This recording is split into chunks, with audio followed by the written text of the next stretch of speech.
आज के सेशन में हम कैरेक्टरिस्टिक्स ऑफ केमिकल रिएक्शन के बारे में स्टडी करेंगे।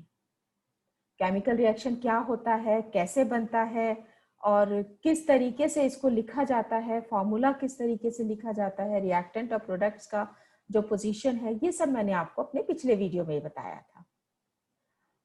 अब क्वेश्चन ये आता है कि केमिकल रिएक्शन हुआ या नहीं, ये हम कैसे पहचानेंगे। इसको पहचानने के लिए कुछ साइन हैं जिन्हें हमें ऑब्जर्व करना होता है। साइन कौन से हैं? साइन है जैसे change of state of a substance, किसी भी सब्सटेंस का स्टेट का चेंज होना, जैसे लिक्विड से गैस, गैस से लिक्विड या सॉलिड में चेंज होना। ठीक है।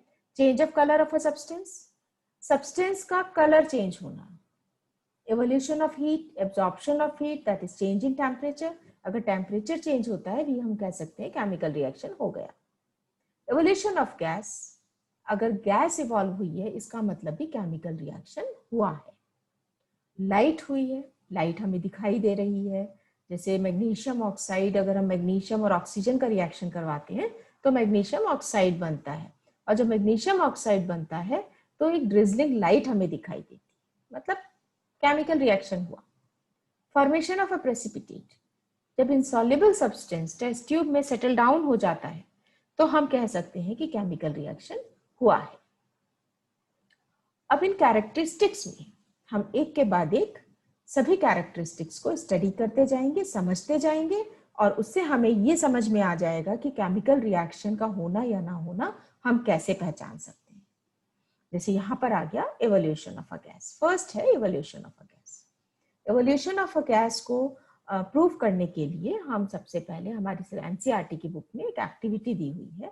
एक्टिविटी में क्या है, हमने एक एपरेटस सेटअप किया, एक हमने टेस्ट ट्यूब लगाई इस स्टैंड के साथ में, हमने एक डिलीवरी ट्यूब को सेटअप किया, नीचे हमने एक बीकर लिया, बीकर में हम सोप सॉल्यूशन को फिल करेंगे। ठीक है। नाउ अब हम इस टेस्ट ट्यूब में क्या करेंगे, हमने इसमें जिंक ग्रेन्यूल्स डाले, सॉलिड जिंक ग्रेन्यूल्स होते हैं। हमने उसमें डाला dilute sulphuric acid. Dilute sulphuric acid, अब यहाँ पर डाइल्यूट का मतलब क्या हुआ, डाइल्यूट का मतलब हुआ जिस एसिड को हम वाटर में मिक्स कर देते हैं, जिसमें एसिड की कंसंट्रेशन वाटर में कम होती है। कंसंट्रेटेड पूरी तौर से एसिड होता है, वाटर की कंसंट्रेशन नेग्लिजिबल होती है, लेकिन डाइल्यूट में वाटर की कंसंट्रेशन ज्यादा होती है और एसिड की कंसंट्रेशन कम होती है। ठीक है। डाइल्यूट हमने H2SO4 लिया, और जब हमने दोनों का रिएक्शन करवाया, इन दोनों का अगर हम रिएक्शन करवाते हैं यहाँ पर, तो देखो क्या बना, यहाँ बना जिंक सल्फेट और साथ में लिबरेट हुई हाइड्रोजन गैस। यहाँ पर एक और हम कैरेक्टरिस्टिक्स स्टडी कर सकते हैं कि जब भी मेटल किसी एसिड के साथ में रिएक्ट करता है तो हमेशा एक सॉल्ट बनता है, साथ में हाइड्रोजन गैस लिबरेट होती है। प्रूव कैसे करेंगे कि हाइड्रोजन गैस लिबरेट हुई?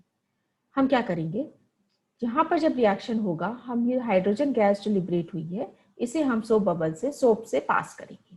बबल्स की फॉर्म में हाइड्रोजन गैस ऊपर की तरफ उठेगी, राइज करेगी, बर्निंग स्प्लिंटर या मैच स्टिक लेकर आएंगे पास में, और अगर पॉप साउंड प्रोड्यूस होती है इसका मतलब जो गैस प्रोड्यूस हुई है it is a hydrogen gas. Right. So this is an important activity जो हमारी एनसीईआरटी की बुक में है। क्वेश्चन बहुत आता है इसके ऊपर, that with the help of an activity prove that the gas liberated during the chemical reaction or when metals react with sulfuric acid, then it is a hydrogen gas. तो हम इस एक्टिविटी को with the help of diagram easily describe कर सकते हैं। Second हमारा characteristic है that is the change in colour. एक मैंने स्टार्टिंग में ही इंट्रोडक्शन में आपको बताया था, चेंज इन कलर में हम कलर चेंज बता सकते हैं। जैसे सपोज हल्दी का दाग हमारे कपड़ों पर लग जाता है, जब भी हम खाना खाते हैं, सब्जी हमारे कपड़ों पर सपोज गिर गई है ना, तो क्या होगा कि वो जो हल्दी का दाग है वो येलो कलर का होगा, हम उसके ऊपर सोप रब करेंगे। सोप हम रब करते हैं, सोप बेस होता है, सोप उस हल्दी के दाग को, येलो कलर को, येलो स्टेन को चेंज कर देता है into brownish, reddish brown stain, reddish brown colour में चेंज कर देता है। जब रेडिश ब्राउन कलर में वो चेंज हो जाता है इसका मतलब क्या है, केमिकल रिएक्शन हुआ है, चेंज इन कलर। इसी तरीके से पोटेशियम परमैंगनेट KMnO4, ये कहीं पर भी किसी भी मेडिकल स्टोर पे हमें मिल जाएगा, हम इस एक्टिविटी को घर में कर सकते हैं। पोटेशियम परमैंगनेट में हम कुछ ड्रॉप्स लेमन जूस की, सिट्रिक एसिड की डाल देंगे, तो जो पर्पल कलर है पोटेशियम परमैंगनेट का वो चेंज हो जाएगा इनटू कलरलेस। ठीक है, इसी तरीके से एक और एग्जांपल है, आजकल जैसे एप्पल है, हम लोग एप्पल खाते हैं तो एप्पल को हम अगर नाइफ से काटते हैं और कुछ टाइम के लिए उसे हम छोड़ दें तो क्या होगा कि वहां पर उस एप्पल के ऊपर एक ब्लैक कलर की कोटिंग होनी शुरू हो जाएगी। इसका मतलब क्या है कि एप्पल में ऑक्सीडेशन स्टार्ट हो गया, means there is a change in colour. So these all are the examples of change in colour. ये सारे एग्जांपल्स देख के और ये साइन देखकर हम इजीली रिकॉग्नाइज कर सकते हैं कि यहाँ पर इस जगह पर केमिकल रिएक्शन हुआ है। Now third one is the change in temperature. Change in temperature का मतलब हो गया या तो टेम्परेचर कम होगा, ठीक है, या टेम्परेचर बढ़ेगा। मतलब या तो रिएक्शन एक्सोथर्मिक होगा या रिएक्शन एंडोथर्मिक होगा। ठीक, पहचानेंगे कैसे कि एक्सोथर्मिक है या एंडोथर्मिक है?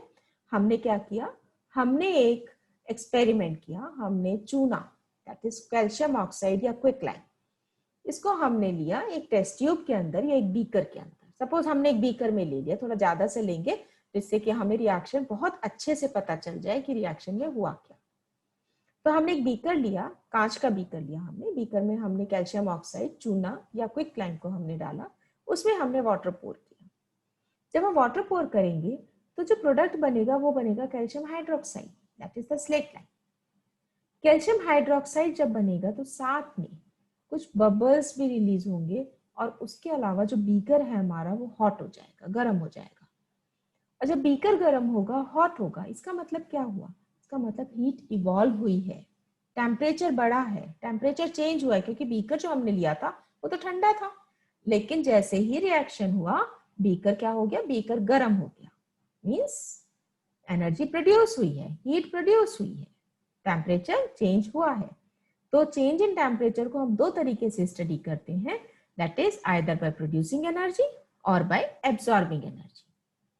अगर एनर्जी प्रोड्यूस होती है तो हम कहते हैं उसको एक्सोथर्मिक रिएक्शन, मतलब liberation of energy by rising the temperature. जैसे रेस्पिरेशन, रेस्पिरेशन में क्या किया हमने?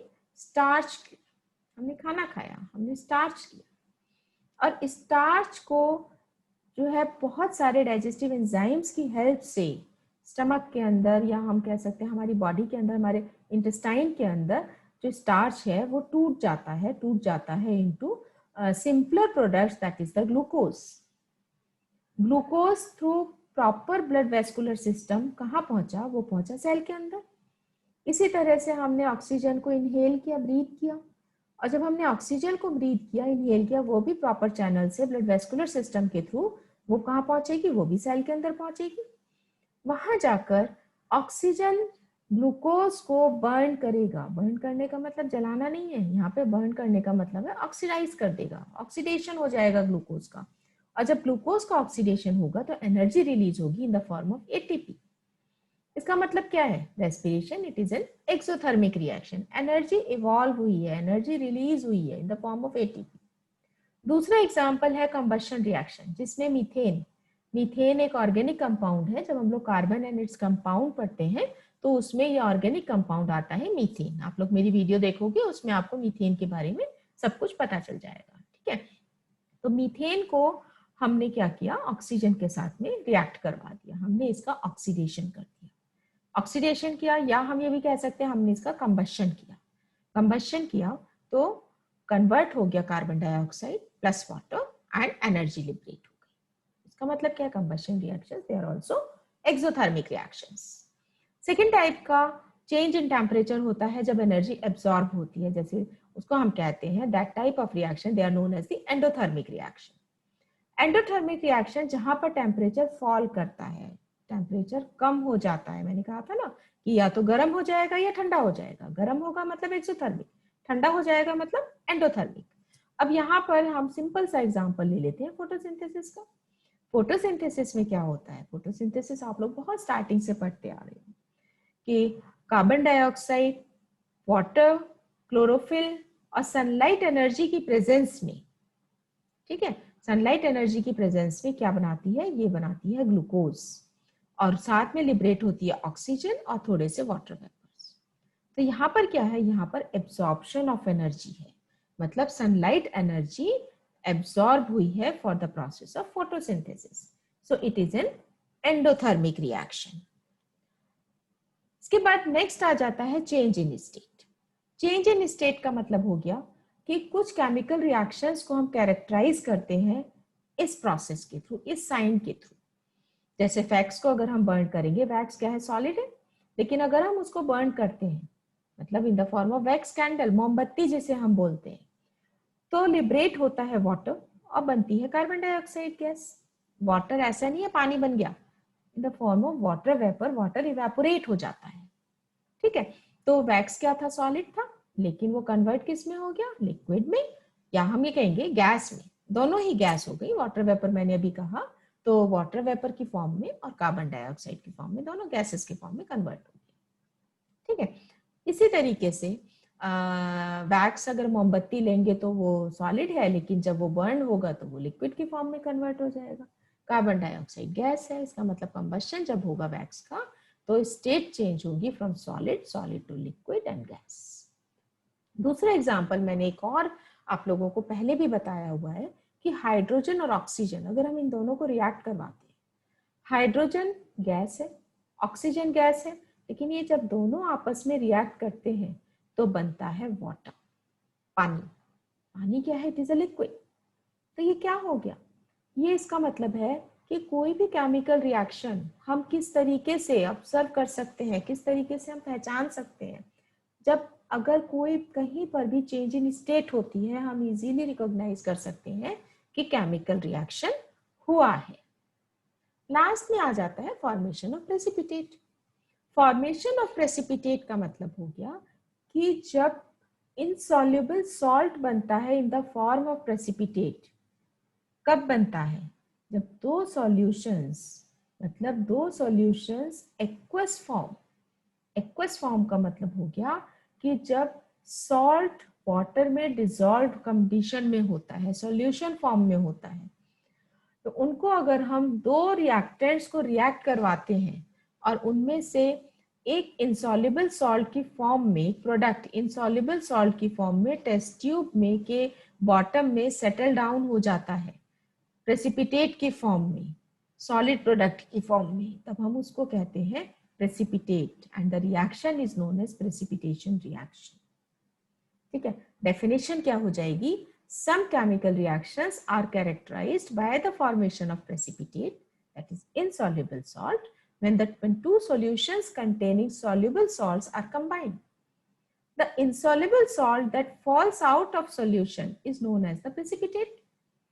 Hence the reaction's name a precipitation reaction. ठीक है, precipitate is a solid product which separates out from the solution during a chemical reaction. The chemical reaction between, अब देखो एक एग्जाम्पल है यहाँ पर. एग्जाम्पल क्या है, आप लोग के सिलेबस में एक एक्टिविटी है. एक्टिविटी क्या है कि हम एक टेस्ट ट्यूब में लेड नाइट्रेट सॉल्यूशन लेंगे, उसमें हम पोटेशियम आयोडाइड सॉल्यूशन पोर करेंगे, साइड से डालेंगे, टेस्ट ट्यूब की साइड से डालेंगे. हमेशा ध्यान रखो जब भी हम एक्टिविटी करते हैं कोई, तो अगर हम टेस्ट ट्यूब में कोई एक सॉल्यूशन लेते हैं और दूसरे सॉल्यूशन को ऊपर से डालते हैं तो कभी भी हम सीधा नहीं डालते हैं. अगर हम ऊपर से डालते हैं तो ये केमिस्ट्री है, केमिस्ट्री में बहुत सारे केमिकल्स होते हैं, वो हार्मफुल होते हैं. ठीक है, तो हम क्या करते हैं, टेस्ट ट्यूब की साइड से, बहुत साइड से हम धीरे धीरे दूसरा सॉल्यूशन उसमें पोर करते हैं, डालने की कोशिश करते हैं. जैसे ही हम लेड नाइट्रेट में पोटेशियम आयोडाइड ऐड करते हैं, क्या होगा, एक येलो प्रेसिपिटेट बन जाएगा. येलो प्रेसिपिटेट बनेगा लेड आयोडाइड का, और ये जो येलो प्रेसिपिटेट है लेड आयोडाइड का, ये सेटल डाउन हो जाएगा at the bottom of the test tube. इसका मतलब क्या है, चेंज इन कलर.